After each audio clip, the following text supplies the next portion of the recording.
Well, breaking his silence finally, President Biden has spoken.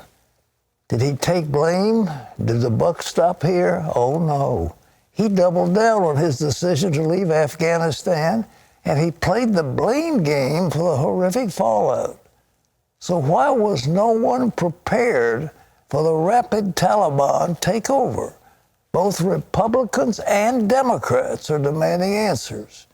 Meanwhile, the world is witnessing horrendous images of desperate Afghans trying to flee, some clinging to the fuselage of a plane and then falling to their deaths. CBN's Jenna Browder has more from Washington. After a full day of dramatic images of Afghans trying to flee, President Biden addressed the nation Monday. And while he stuck to his decision to withdraw U.S. troops from Afghanistan, he offered no explanation for why the U.S. wasn't prepared for the rapid collapse. Chaos and desperation at the Kabul airport. Thousands of Afghans crowding the runway, surrounding this massive military jet, clinging to the outside of the fuselage, some of them falling to their deaths. Inside, 640 of the lucky. The Taliban announcing they're now in full control of Afghanistan.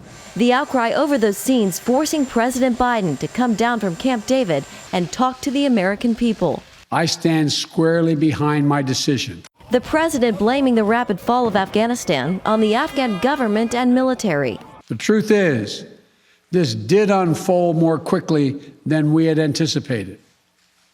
So what's happened?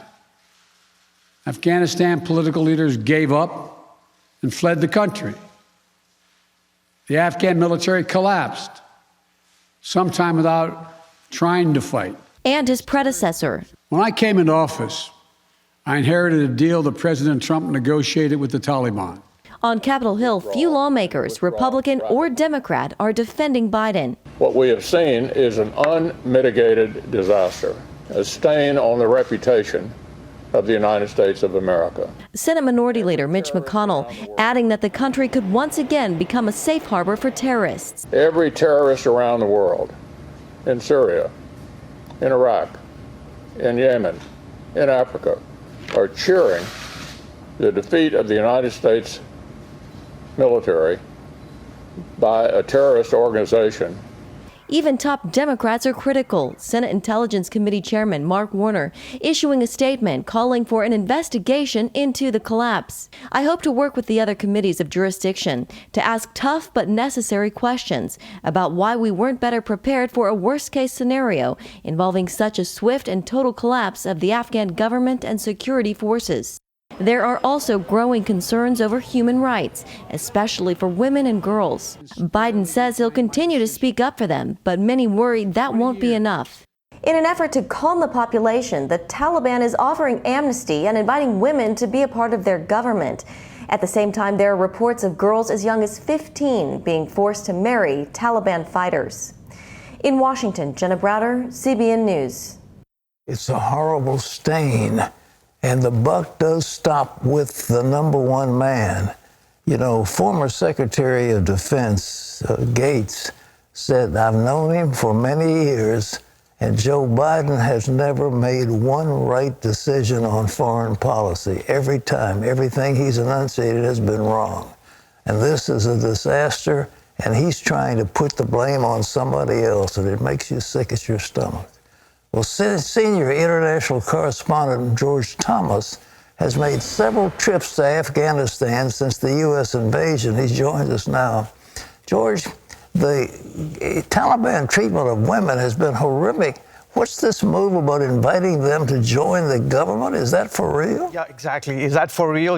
We both know that is not for real. This is window dressing, Pat. Wait for the between 5,000 to 10,000 Americans to finally be evacuated from Afghanistan. Wait for the 6,000 troops that are now controlling the Hamid Karzai International Airport, as well as the other NATO troops. Trust me, once all of our forces are out, all of our Americans are out, then the real crackdown begins. This is window dressing. There is no way. This is a 7th century medieval group that believes that women are second-class citizens. There is no way that they're going to allow women to participate in the governing process in Afghanistan. Today, Pat, a few dozen Afghan women took to the streets of Kabul, the capital city, demanding that they would have access to medical care. They would have access to education. They'd be able to work in some of these places that were manned by women. Afghan Taliban forces went in and told them to go home.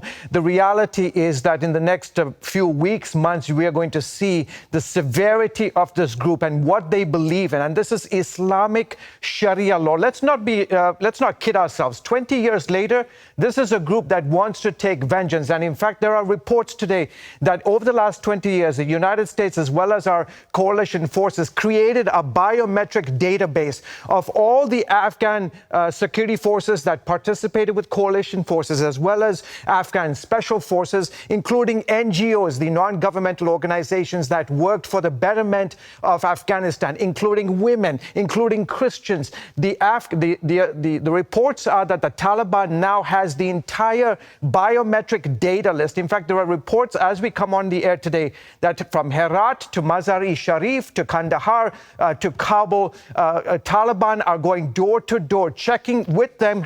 They have in their hands the biometric information, looking for people, those who worked with the Afghan government and those who worked with the United States these past 20 years. This is no joke. George, one last question. Biden has done something, it seems to me, rather foolish. He's putting more troops into the embassy. I mean, how are they ever going to get out? Yeah. I mean, this is, the State Department yesterday said that they were preparing for all kinds of scenarios, but clearly you can see we only had about 2,500 troops prior to a few weeks ago. Suddenly we have this influx. If you are all concerned about getting troops out, why would you have this massive, influx of troops? This is going to be the challenge. And to tell you, Al-Qaeda today, from the streets of Sweden to Yemen to Saudi Arabia to Iraq to the desert sands of Morocco, all the way to Pakistan, Al-Qaeda and all of the various alphabet soups of terrorist organizations are praising what has happened. In fact, a major group that monitors traffic and chatter amongst the insurgent groups, the Al-Qaeda groups, said jihadists have portrayed the Taliban conquest of Afghanistan as a watershed event akin to the 9/11 events. Thanks, George. Ladies and gentlemen, unfortunately, the commander-in-chief is incompetent, and his military advisors may not be too competent either. But he did go against the advice of his senior leaders who warned him that this was not the right course. He went ahead and did it anyhow. And we have at the head of our government somebody who is just not with it. And boy, if there's ever a time to ask for God's mercy on America, that's it. But we are, unfortunately, you have to live under the actions of your leaders. And if it's wrong, then you have problems.